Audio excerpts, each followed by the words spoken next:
Good morning students. तो आज हम बात कर रहे हैं हमारे डाइलेक्ट्रिक मटेरियल के बारे में। अब तक हमने इसका कॉम्बिनेशन पढ़ा था।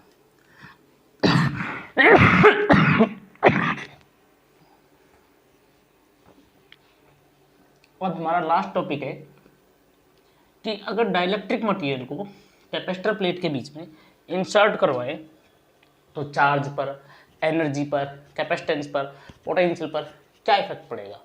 ये हमारा लास्ट टॉपिक है, बहुत सिंपल है, इजीली हम समझ जाएंगे। देखिए इसमें दो केस है, एक बार जब बैटरी कनेक्टेड हो, एक बार बैटरी जब रिमूव कर दी गई हो। ठीक है, तो केस फर्स्ट पढ़ेंगे व्हेन बैटरी, या फिर मैं कह सकता हूं सेल, व्हेन बैटरी या सेल रिमूव्ड, जब बैटरी या सेल को रिमूव कर दिया हो तो समझिए क्या कहानी है। मान लो ये दो कैपेसिटर प्लेट है, मान लो कि ये कैपेसिटर प्लेट है और इस कैपेसिटर प्लेट के ऊपर ये हमने बैटरी को ऐसे कनेक्ट कर रखा है, प्लस और माइनस। अब बैटरी को ऐसे कनेक्ट कर रखा है, कोई दिक्कत नहीं है। जैसे बैटरी को हमने कनेक्ट किया, इस पर क्या आ गया, चार्ज आ गया। क्या आ गया, चार्ज आ गया भाई। इस पर प्लस और इस पर माइनस, और साथ में आ गया पोटेंशियल। क्या आ गया, पोटेंशियल आ गया, क्यू चार्ज आ गया मान लो। ठीक, अब क्या होगा कि अब अगर मैं बैटरी को रिमूव कर देता हूं, बैटरी मैंने हटा दी, तो क्या है, बैटरी मैंने जैसे रिमूव की, ऐसी कौन सी चीज है जो कांस्टेंट रहेगी और कौन सी चीज है जो वेरी कर जाएगी। देखो पोटेंशियल जो है ना वो वेरी कर सकता है, लेकिन चार्ज जो है एक बार जो आ गया प्लेट के पास में वो चेंज होने वाला नहीं है बिल्कुल। अब इस सिचुएशन में मान लो मैं इसमें एक डाइलेक्ट्रिक मटेरियल को इंसर्ट करवाता हूँ, ऐसे डाइलेक्ट्रिक मटेरियल को ऐसे इंसर्ट करवाता हूँ। ठीक है, अब जैसे मैंने इसमें डाइलेक्ट्रिक मटेरियल को इंसर्ट करवाया, यहाँ पे इस पे इंड्यूस्ड चार्ज आने शुरू हो जाएंगी। बोलो क्लियर है। तो अब क्या इफेक्ट पड़ने वाला है जब बैटरी को रिमूव कर रखा है। तो हम दो केस की बात करेंगे, पहला इनिशियल,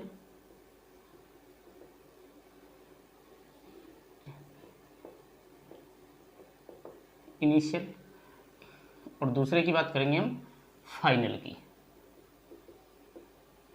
अब जरा देखिए, मान लो इनिशियल में कैपेसिटेंस थी C1, या C नोड ले लो, मान लो ये थी C नोड, कैपेसिटेंस थी C नोड, पोटेंशियल था मान लो V नोड, और एनर्जी मान लो U नोड थी, इलेक्ट्रिक फील्ड भी मान लो E नोड था, और एनर्जी जो थी वो थी U नोड। ठीक है भाई, क्लियर, यहाँ तक कोई परेशानी नहीं थी। चलिए इनिशियल सिचुएशन में ये कहानी थी।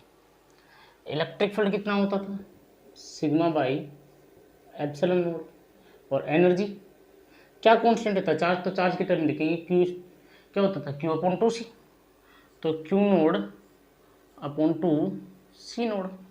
बोलो क्लियर है। अब फाइनल की बात करते हैं। पहली बात, कैपेसिटेंस क्या हो जाएगी, अगर ये डाइलेक्ट्रिक कांस्टेंट के है तो कैपेसिटेंस के टाइम इंक्रीज हो जाएगी, यानी कि कितना हो जाएगा, के सी नोड हो जाएगा कि नहीं हो जाएगा।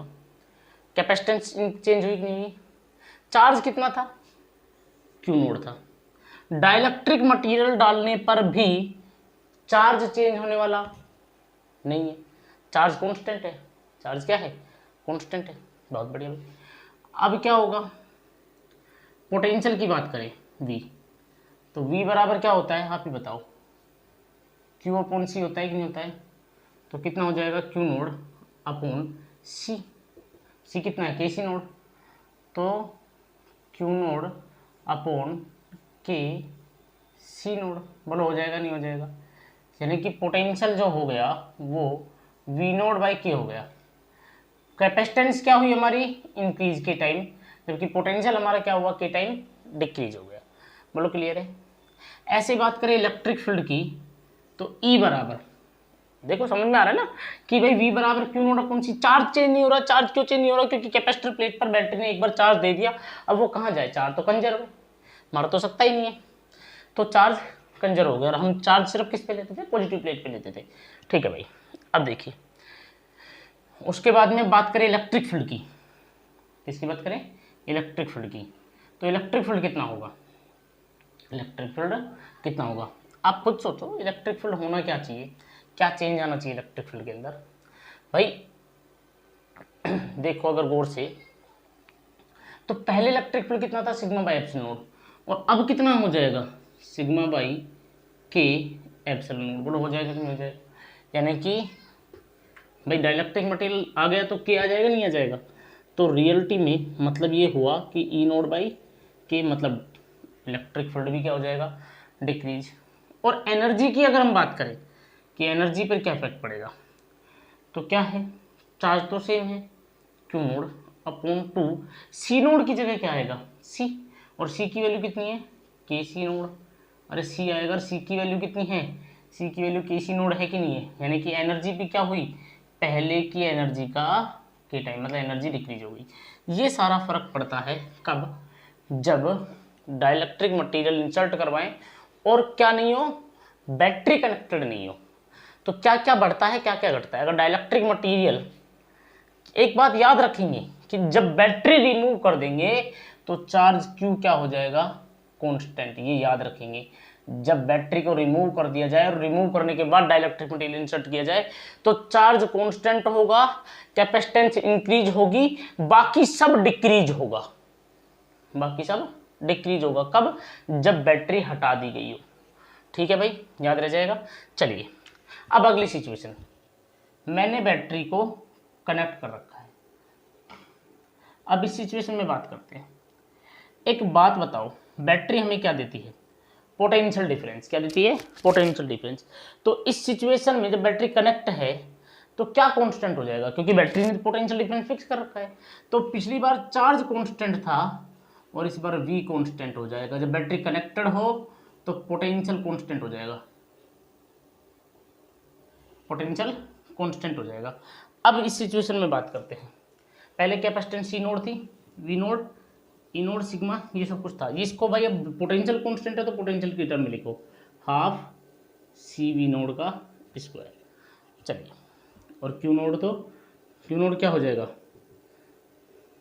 V naught upon C naught. अरे V naught upon C naught, Q sorry Q बराबर सी, मैं गलती से लिख दिया, सी नोड वी नोड, ये हो गया।